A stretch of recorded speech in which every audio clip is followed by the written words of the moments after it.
testosterone. Find massmoney.com, Gem Plumbing, and by Golf. On Boston's home for sports, 98.5, the Sports Hub. Little chopper, and Ryan with a bobble, and shovel it. Safe!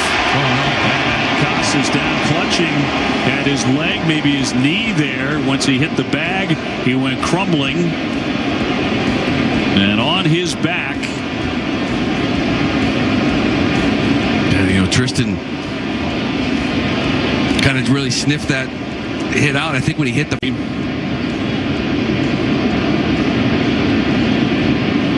Oh, my. Yeah, that's not good. Yeah, that is not good. They're calling for a cart. Well, here we are now, 4 days since Triston Casas suffered a season-ending knee injury, rupturing his left patellar tendon, lost for the season, and the Red Sox holding firm that they have no plans to move Rafael Devers to first base. And yet, I wonder what is coming. What is coming? And how difficult is it going to be to replace Casas? Those are the things we'll start with tonight on the Baseball Hour. 617-779-0985 is your number. Later on in the show, it's Trivia Tuesday. I know you're excited. Don't get too excited, at least not yet. We'll do that at about 6:30. I'll give you the number at that point in time. We'll take a couple of candidates or contestants. First one to answer a trivia question right will win a $50 Gulf gas card. Okay, but that's later on in the show. In the interim, here is what I want to get at. Let me give you a couple of scenarios. And that is, these are things the Red Sox could do to solve their problem at first base. A plan A or a plan B. Plan A is to move Rafael Devers to first base, get him some work there when he's ready to do it, because I don't think you can just drop him in there without ever having played the position. They'd have to do some work with him on the field, batting practice, pregame, what have you, ideally when no one's around to look at or to watch it. And then make an assessment as to whether Devers could play the position. But I will tell you, most people think he can. Not unusual for a third baseman to move to first. And remember that when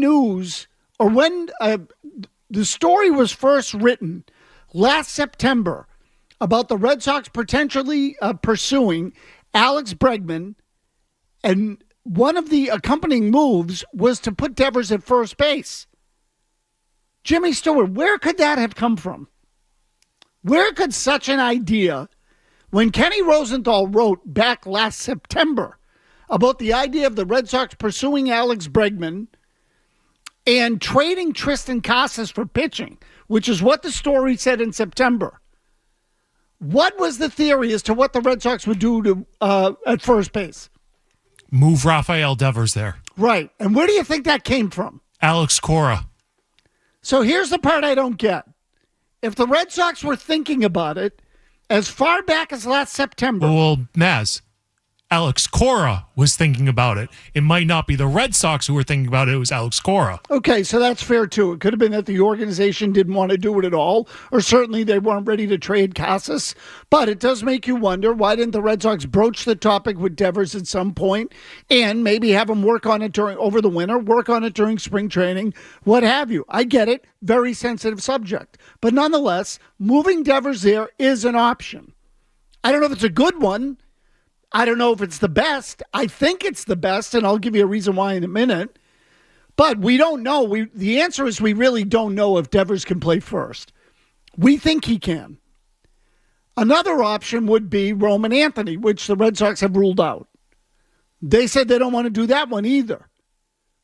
There's one more that I told you. A friend of mine said to me over the weekend about what to do at first base, and he said, why not move Christian Campbell there? At the very least, what that does is put Campbell in a position he should be able to handle. He's an athletic kid. He's played second base. He certainly can catch fly balls in the outfield.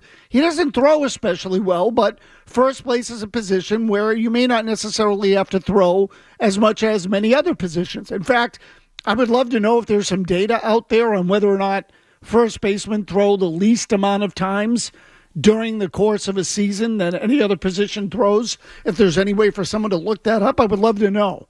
It stands to reason. I mean, most of the time the first baseman's the target. He's not a relay man. He has to be a relay man at certain times, but you get the idea. So putting Campbell there allows you to put Marcelo Meyer at second base. There are lots of options for the Red Sox to explore. And again, this is a big market team. So the Red Sox should be able to handle something like that financially or otherwise. Last year at first base, Jimmy, who was the guy they got from the Mets? Dominic Smith? Dom Smith. Yeah, he was pretty good, actually. They picked him up during the course of the year, and he was actually pretty functional. And I would tell you that overall, I think that the Red Sox should be able to replace Casas at first base with any sort of effort whatsoever. But here's the one thing I know for sure. Amid all these options, I want them to do something other than Abraham Toro and Romy Gonzalez, which is what their current solution is. Gonzalez, I think, is going to play against lefties. Toro is going to play tonight is scheduled to play tonight against Nathan Eovaldi, who's a right-handed pitcher. So it feels like it'll be some sort of platoon. I don't know what kind of defensive player Toro is. Maybe we'll get a better understanding of that once we see him play. Maybe he's quite good. So to me, all of that has to be weighed out. But what I do know is this. Can the Red Sox do something other than just trot out a couple of backup guys and try to patch it together? Because if they're going to be a playoff team, I'd like to think they'll put some sort of effort into it. That, to me, is really the big issue. It shouldn't just be slapped together with a couple of guys at first base that prior to last year no one had even heard of. And the other of which, and that's Gonzalez, the other of which none of you, I think, knew of until this year. And in fact, probably until tonight, didn't know he was on the team at all. And that's Abraham Toro. So to me, there's a simple solution. Devers would be plan A. But that would require the Red Sox to ask Devers whether or not he'd be willing to move, which there are conflicting reports about. Cora, let me read you exactly what Alex Cora said according to the story on Mass Live before the game. That's before tonight's game. Chris Cotillo, whom we've had on the program several times over the last couple of years. Chris Cotillo writes, on Saturday, Red Sox manager Alex Cora said he did not envision having Rafael Devers start taking ground balls at first base with Triston Casas out for the season after rupturing the patella tendon in his knee. 3 days later, Cora doubled down. Asked if he had any conversations with Devers about a move to first base since Casas' injury, Cora simply answered no. So again, I'm going to read that sentence again just to put the emphasis on the right place. Asked if he had any conversations with Devers about a move to first base since the Casas injury, Cora answered no. That's in quotes. Do you believe him? He also answered no, in quotes, when asked if he had any plans to discuss a move to first base for Devers. So Cora said no. Have you talked to Devers? No. Do you plan to? No. Now, does that mean the organization wouldn't ask him at all? Or just Cora won't? So, I wonder, is that Cora's way of saying, I'm not going to ask him. I already asked him to move to DH. We're not going to ask him again. Craig Breslow was less definitive about the whole thing when asked over the weekend, said long-term we'll see. Maybe that means a trade. Maybe it means Devers. But it certainly seems like the Red Sox have no intention of moving Devers to first base, despite the fact that, again, those original reports by Kenny Rosenthal, which had to have some footing in the Red Sox organization, they had to come from the Red Sox in some capacity. And the Red Sox said back in September they were thinking about moving, and I say the Red Sox said, anonymous sources or speculation from Rosenthal suggested that the Red Sox would move Devers to first base. Now they don't even want to ask him. And it sounds like the Red Sox are either waiting for Devers to do it on his own, or nobody wants to do the dirty work, which I find to be preposterous. Every game in the season counts. Any game that you wastes an opportunity to win another game and opens up the possibility that your personnel decision at first base could cost you a game. Who the hell knows? And in fact, I would tell you that looking back, maybe the Red Sox have lost more games as a result of their first baseman than we think, which I'll explain again in a minute. But we'll take your calls to start. 617-779-0985. Our buddy Sean's in Colorado. Go ahead, Sean. Hey, Tony.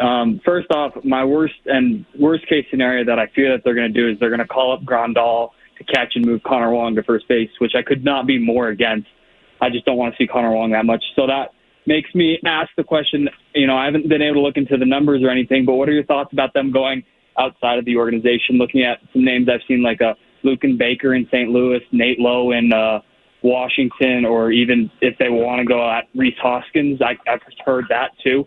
My question is, we saw it with Casas this offseason that the price for a first baseman is not going to be that high, so maybe they can get something done. I wanted your thoughts on looking outside of the organization for a solution. So, Sean, my answer is yes. Yes, yes, yes. Absolutely. I'm open to anything. I'm just really not open to Abraham Toro and Romy Gonzalez. That's the one I like the least. You telling me the Red Sox can't do better than that? This is the part of the equation that bugs me. There is now an opportunity for them to upgrade their team. And the other part that drives me bananas is we've been looking for spots in the lineup for the Red Sox to put in these rookies, these minor leaguers who have all this potential. Whether it's Roman Anthony or Marcelo Meyer, they had them in big league camp. So the whole idea, the Red Sox have tried to sell us all on this notion that the kids are coming, we're ready to compete. Now there's an opening on the diamond. There's an opening on the field for someone to take over a position. And none of these things are being considered, or they're being ruled out. So moving Devers is plan A because that would allow them the flexibility of putting anyone at DH. You just have great flexibility. You go get yourself a hitter, whoever you want that to be. Roman Anthony could come up in DH. Makes all the sense in the world. That's an easy one. But they don't want to have the conversation with Devers? And the big thing for me is, do the players, and I'm putting this one on the uniform personnel more than I am the non-uniform personnel. Typically, everyone wants to blame ownership. Everyone wants to blame the GM for the roster. Now the Red Sox have a functional team with some pretty good players. I don't know if they're world championship caliber yet, but maybe they're getting there, and certainly they've taken a step in the right direction.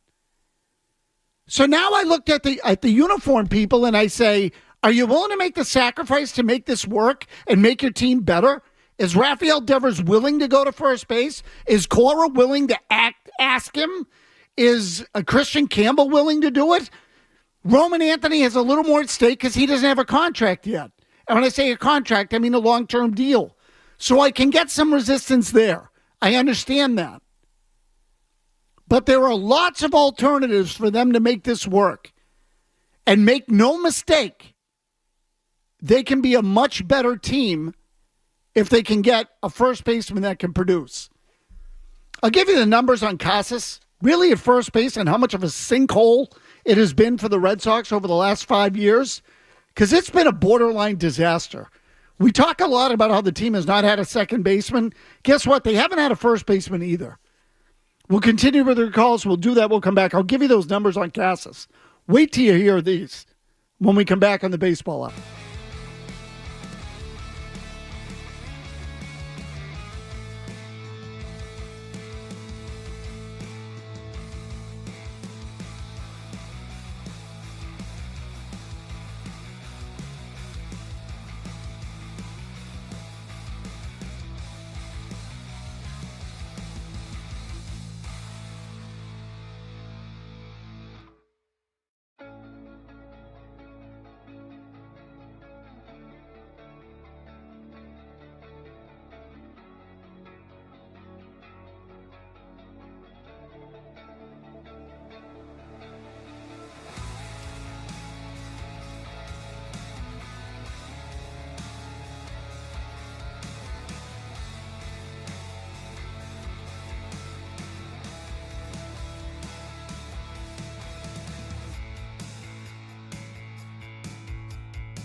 I'm not sure moving him to first base is what's best for the team. Now, ironically, I think he would do it. I think if they asked him to play first base, he'd be open to that because he wants to play the field. Now, ideally, yes, he'd like to play third base, but first base gets him on the field, and he becomes a two-way player, as it were, which is what he asked for. But this is why I don't think it's best for the team, Mike. I thought he was a below average to bad defensive third baseman. I think he'd be a below average to bad first baseman. Infield defense was a point of emphasis for the Red Sox coming into 2025. And I don't think putting Devers at first base makes you better defensively. So I don't think this is on Devers. I think Devers would be fine to do it, but I'm not sure it's best for the Red Sox. Okay, I'm not sure where you're gleaning that from because in the Alex Spears story, he seemed to imply he's into his routine as a DH. He's also refused to talk about it. He's been approached by the bulk of the beat writers for 3 or 4 times since the weekend, and he's refusing interviews. So he won't talk about it. He said he did before Casas got injured. He said he's into his routine as a DH, and the implication here in the story is that the Red Sox are even afraid to ask him because they don't want to upset him after he's settling into the routine. So, are you hearing something? But I would say this. Kind of. Okay. But I would say this. I am a little bit. Okay. And talking to somebody earlier tonight that indicates Rafael Devers would do it if they asked him. Alex Cora says he's not going to ask. So before I get to your calls, just indulge me on this. Is this just some stupid game of we already asked you once, we're not going to ask you again because that would give you the opportunity to be more resentful of us? Or we want you to be a leader. We want you as the highest paid player to volunteer and set some sort of standard. This is like all those stupid arguments that people would get in of, you can't fire me. I control the situation. You don't control. You're fired. No, I quit. It's the same kind of crap, which I find ridiculous.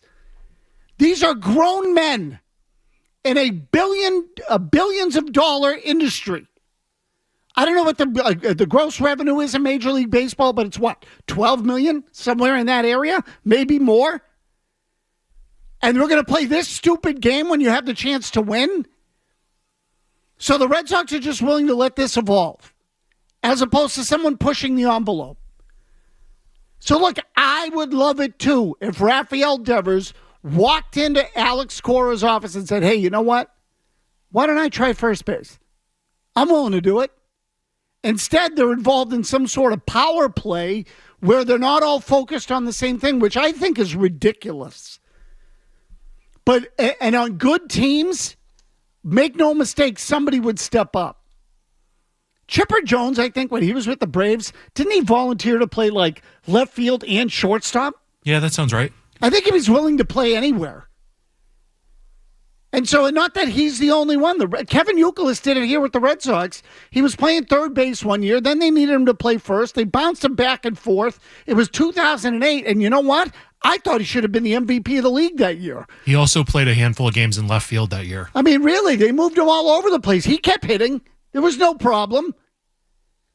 So I would like the Red Sox to be a little bit more proactive instead of waiting for just something to happen. No. We're going to let Devers come in and ask us. We're going to let him come in and tell us we're not going to ask him. That's how we want it to happen. Meanwhile, you're playing games and you have Abraham Toro playing first base. And if it starts costing you games, that's really going to bug the crap out of me. And make no mistake about how much better the Red Sox could be at first base if they put someone legit there. I'll give you those numbers in a second. First, let's take a couple of your calls. The only thing I ask is that there are a number of you lined up. Please just try to be prompt so I can get to as many people as possible. Karen's in New Hampshire on Alex Cora. Go ahead, Karen. Hey, how are you, Maz? Good. Real quick, I'm hearing the same song over and over and over again. I had a lot of optimistic feelings for this season, but it seems like it's just settled back into the same old doo-doo. My question is, after three consecutive losing seasons, why is this guy still the skipper? So, Karen, a lot of people feel like you do, and I'll tell you what, before I answer that question, let me bring in Matt in Rhode Island, because I think he has a similar sentiment. Go ahead, Matt. Well, yeah, as a big supporter of Alex Cora, this is getting real old. These games are for kids between him and Devers. But I'll tell you another thing, Tony. Try to move Story off a shortstop and see what you get. He's a crybaby, too. Thanks. Yeah. So, look, there are a lot of people that have thrown that one at me, move Story to first base, put Meyer at shortstop. Story didn't want to play second when he came here. Do you remember that whole thing? Bogarts was the shortstop. They signed Story to play second base, and in his first press conference, he said, I'm looking forward to playing second base this year. 1 year. That's all he was going to give him.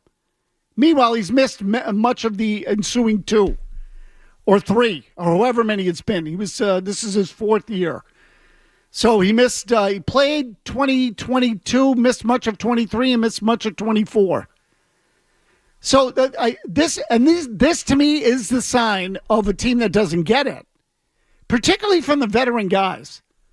The younger guys, more often than not, will do anything you ask them to because they're just looking to stay in the big leagues. But the veterans, especially if they've gotten their money, which Devers and Story have, should be willing to move. Most players would be willing to do that for a team that they believe can win, unless these guys don't believe the team can win, which is a separate question altogether. But I keep teasing these numbers and saying about what the Red Sox could be at first base. This goes back now 5 years. Okay, let me just give you these numbers so you understand how much of an impact it could have if they actually had a first baseman that could play above average baseball for them, even average baseball all the way around. So I'm just going to give you some of the metrics and then give you the big ones at the end. Starting in 2021, and remember, the Red Sox made the playoffs that year.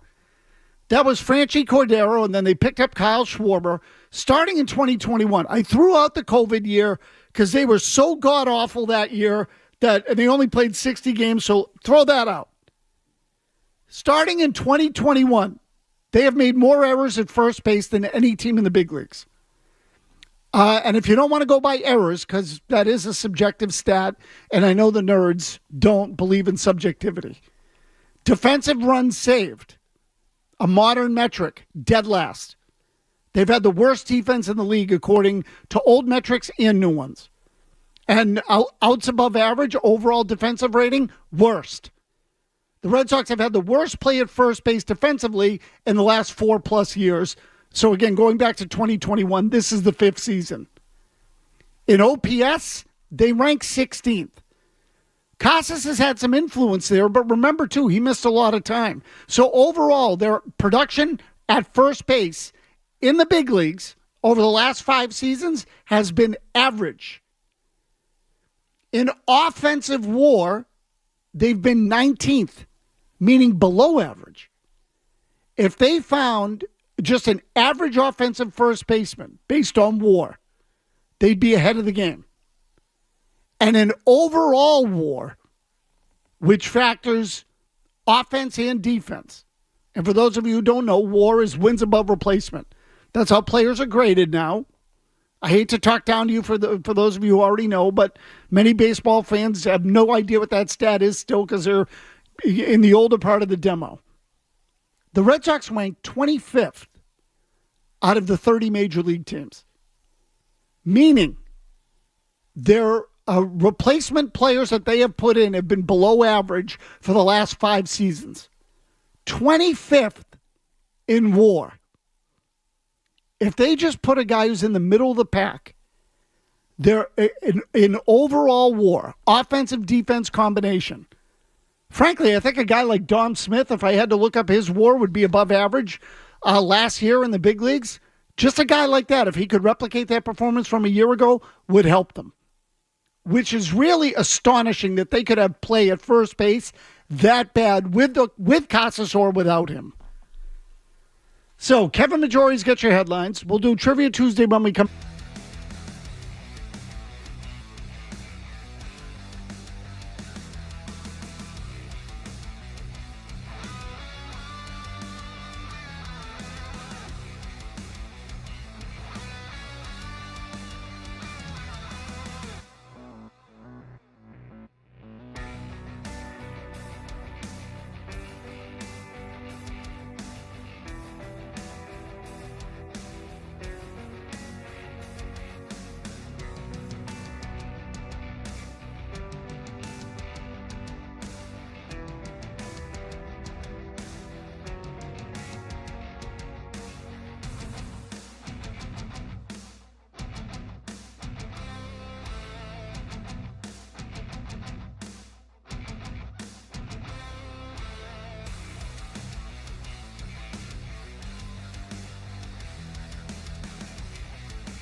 That time of the week.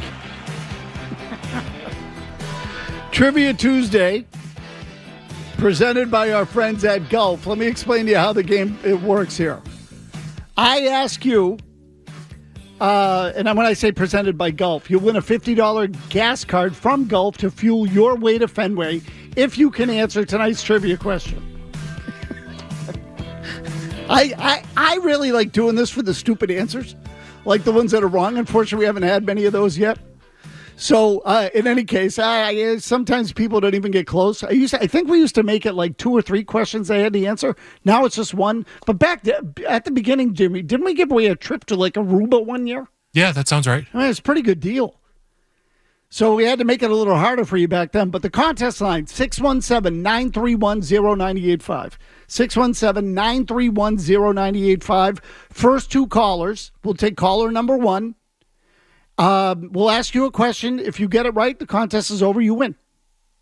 If you get it wrong, we ask caller number 2. Same rules apply. That caller gets it right. He or she wins. But if he or she gets it wrong, we'll bring in 2 more people. We will max out at 4 callers. But again, and I don't tell you the question in advance. That would be ridiculous because then you could look it up. And we'll put a timer on you. Jimmy's got a timer that he can play that, you will be able to hear. Jimmy, you want to give him a sample what the timer sounds like? So, there you go. You can hear the clock actually ticking. It's about 10 seconds that we give him, Jimmy. Is that right? Give or take? Okay, 10 seconds. And if time expires, Tony, this happens. Hard to miss that one. So 617-931-0985. In the interim, we'll take a couple of phone calls. John in New York on the drama of Devers moving to first base. Go ahead, John. Okay, so I totally understood why he wouldn't want to go to DH originally, right? It's part of your identity. It's a pride thing. But I genuinely, I'm not trying to be facetious, not trying to ask rhetorically. I don't understand what would be the problem moving him to first base. Like, literally, talk to me like I'm 5. What would be the issue moving him to first? Okay, so, John, I'm with you. But I think the primary thing is that they're going to feel like he's going to feel like they're taking advantage of him and that they're jerking him around and that's going to piss him off and maybe it'll affect his offensive production or what have you. I can't give you a good answer on that one because you would like to think when a team improves, again, and we talked about this in spring training, Devers last year sat on those benches at spring training and said, ownership and management didn't do enough. We need things to compete. Ownership and management has to go out and do a better job of it. And I'm paraphrasing. He was celebrated as a leader for doing that. Then a year later, they go out and get Bregman. And he says, I don't want to move off at third base. Well, so which one is it? Do you want to win? Do you want ownership and management to extend themselves and to go out and get players who can help you to win? And by the way, Devers has been their best all-around player so far early in the season. So now they do that, and you're going to be selfish and say, I don't want to move from my position. If he were still seeking a long-term contract, you might understand it. He's not. So I don't get it. I don't get it.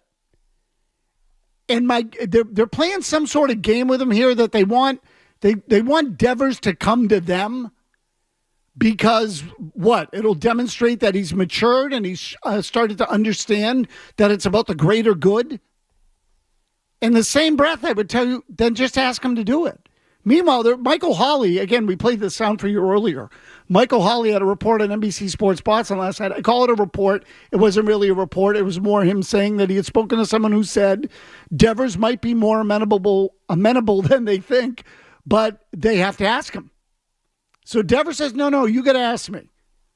The Red Sox say, no, we're not going to ask him. We're waiting for him to come to us.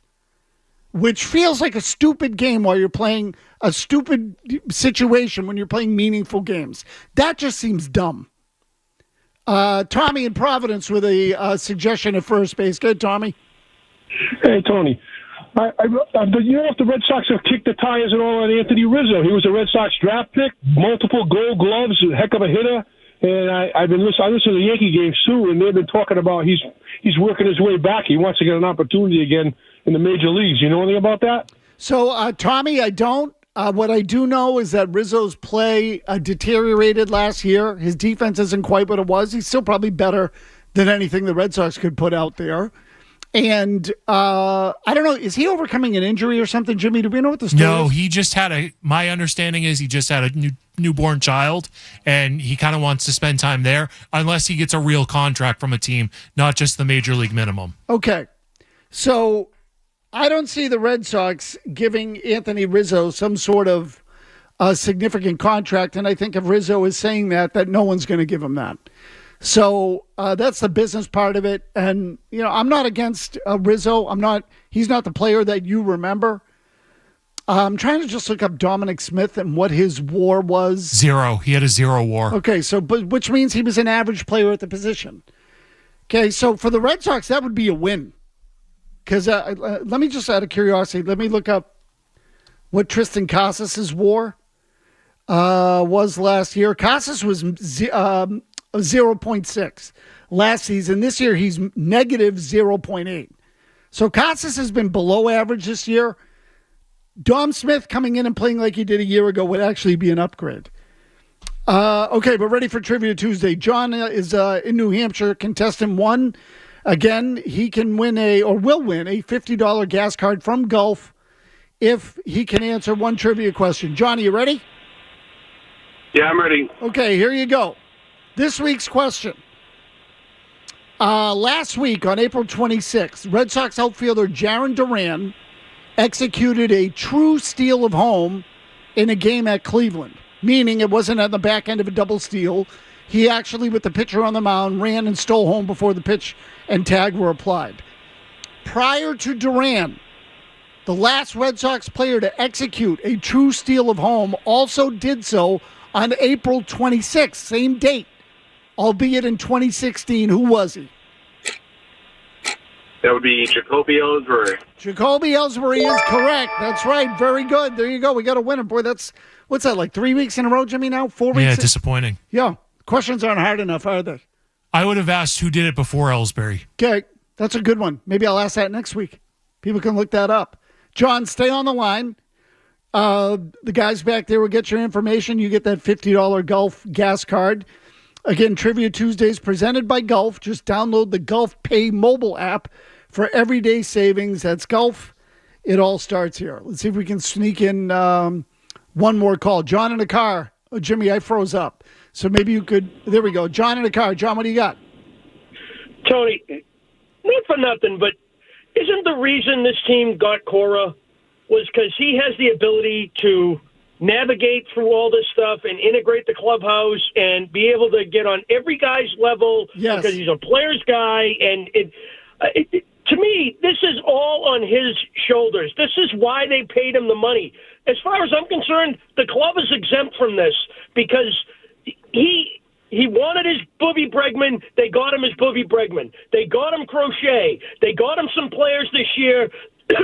As far as I'm concerned, the club made an effort to go forward.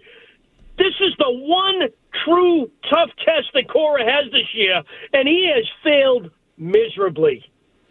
So, John, I don't disagree with you. I think that this, to me, is again one of the perplexing, maddening parts of this whole story. Devers is supposed to be one of the guys that Cora can actually get through to, and after the whole thing played out the way it did at the start of spring training, I will say it generally calmed down. Devers has accepted it, and now he's hitting, and they've gotten past it. In the same breath, I will tell you it took way too long to get to the end of that in spring training. Devers pouted. He stayed on the backfields. He didn't get into spring training games until he was ready to. He really made the call there. Didn't play in enough games. Wasn't ready to start the season as a result. Struck out, 15, 16 times in his first 20 at-bats. The Red Sox started out the season 1-4. And so this is another thing that I look at and say, how many games are they willing to sacrifice over things like positional changes and in-house politics and or infighting, call it whatever you want. The games all count. They lost 3 out of 4 in Texas to start the year. They then went to Baltimore, lost the opener there, if I'm not mistaken. Weren't they 1-4, Jimmy? Yeah. They rallied in Baltimore, won the final 2, and got to 3-4, and then started to play a little bit better. Now they want to give games away at first base without a first baseman, a real one, because they don't want to ask Devers to move again, or they're waiting for him to come speak to them. So again, how many games do they want to toss aside? The games in Texas, Devers was a part of losing those. He wasn't ready to start the season, all because of the positional change. Now, again, because of the positional change / injury to Casas, they're ready to sacrifice another couple of games or more than that? Ridiculous. Craig Breslow addressed first base. He addressed the team's start to this 2025 season tonight on the Nesson pregame show. We'll play that sound for you when we come back. Don't go anywhere on the Baseball Hour. This is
Joe Murray will be with you for the balance of the night. I'll be in studio in just a couple of minutes.